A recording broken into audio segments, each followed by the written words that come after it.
Tarif impor dari China dan Amerika Serikat ditetapkan di 145%. Apa dampaknya untuk Indonesia dan ekonomi kita? Iya, yang kita bayangkan akan ada resesi, yang paling buruk itu resesi, yang kita harapkan hanya sedikit resesi gitu ya. Dari negara mitra dagang kita, Hmm. jadi baik itu China maupun Amerika, dan itu diprediksi mempengaruhi perekonomian global karena dua negara ini dua negara besar. Ya, jadi kalau kita lihat dampaknya ke Indonesia adalah mitra dagang kita resesi, pasar ekspor kita di sana, pasti akan terjadi penurunan ekspor. Hmm. Ya, jadi walaupun yang kena sekarang itu Cina 145% ya, Hmm. tapi yang kita bayangkan China adalah pasar kita juga, Ya. Amerika juga pasar kita. Jadi dua-duanya membuat perekonomian kita melemah, gitu Hmm. ya, dari sisi ekspor. Jadi sebenarnya dalam trade war ini malah lebih banyak pihak yang dirugikan dan ultimately yang paling dirugikan adalah dua negara de ekonomi tersebut ya Ibu. Ya, jadi kita bisa lihat dampak ke ekonomi Amerika sangat buruk dengan angka 145% karena pengusahanya akan mengimpor sebagian besar, juga konsumennya ya. Jadi yang kena adalah rakyat Amerika sendiri dan itu yang mereka demo. Ya, jadi kalau kita lihat hari-hari ini semua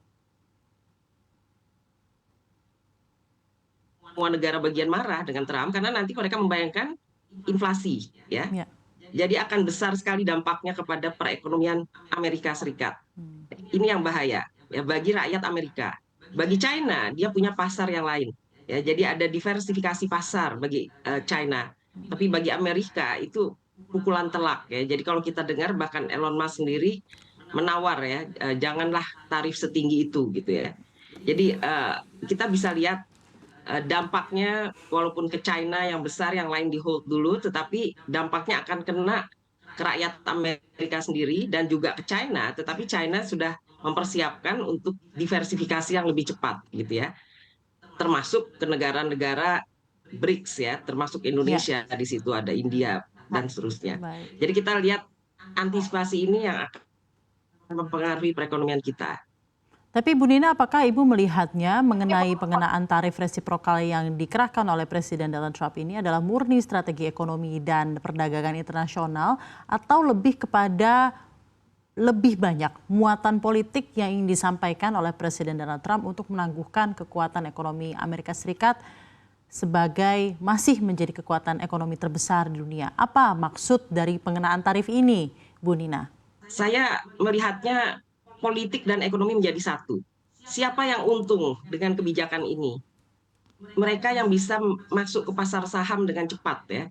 Mengetahui pada saat statement buruk itu terjadi, itu akan ada harga saham jatuh. Hmm. Lalu naik ketika ada perbaikan. Itu satu hal.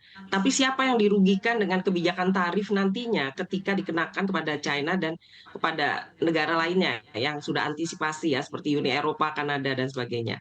Rakyat Amerika sendiri sudah antisipasi akan rugi.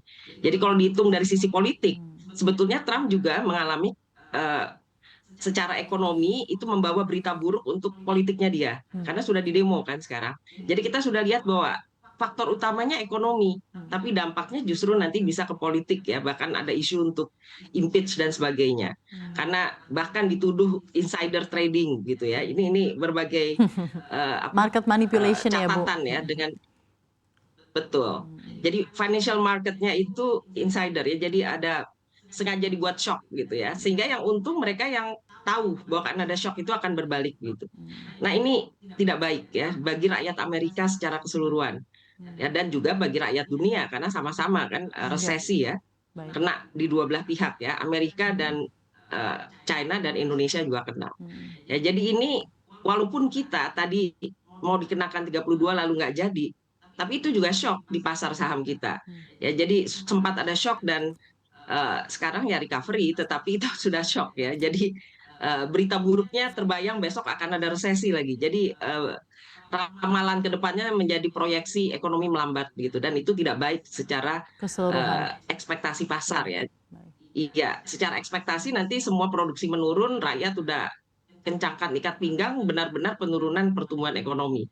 Karena kan konsumsi akan turun, ekspor turun begitu ya. Ini kira-kira yang terbayang seperti itu. Baik. Nah, ini kita akan lihat bagaimana dalam 3 bulan ke depan, apakah negosiasi Indonesia berjalan baik, apakah cara pemerintah Indonesia mengatasi masalah ini melalui structure reform ya, di dalamnya adalah mengubah regulasi dan sebagainya, ini bisa berjalan efektif. Kan belum tentu efektif ya, walaupun mau dikatakan rubah aturannya, seberapa cepat dan seberapa rapi gitu ya mengaturnya. Ini yang harus dilakukan bertahap.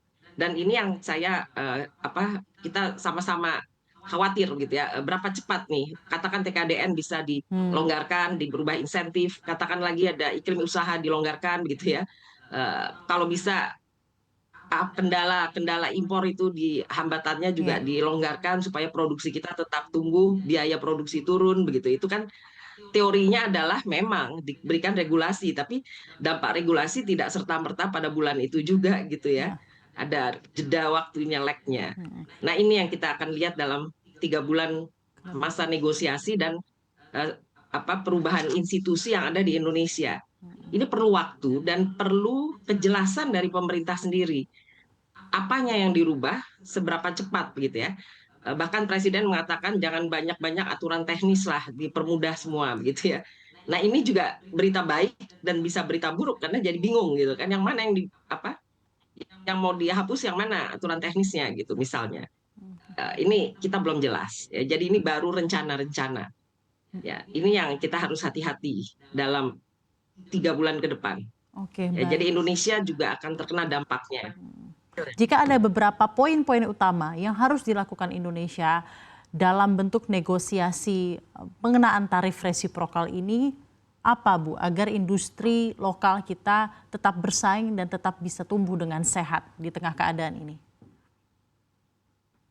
Ya, yang diinginkan adalah menurunkan surplus perdagangan Indonesia terhadap Amerika. Itu yang Ya. diinginkan Amerika. Maka Indonesia menyiapkan yang kita dengar dari Bapak Presiden, oke kita tambah impornya. Gitu ya. Nah, berapa cepat nih impor ditambah? Karena ini kan siapa yang melakukan impor kan? Jadi swasta kan nggak bisa diperintah langsung ya. Paling BUMN yang bisa cepat mungkin lewat Danantara gitu ya. Ini satu contoh. Kalau LPG misalnya yang diimpor ya berarti Pertamina lagi gitu ya.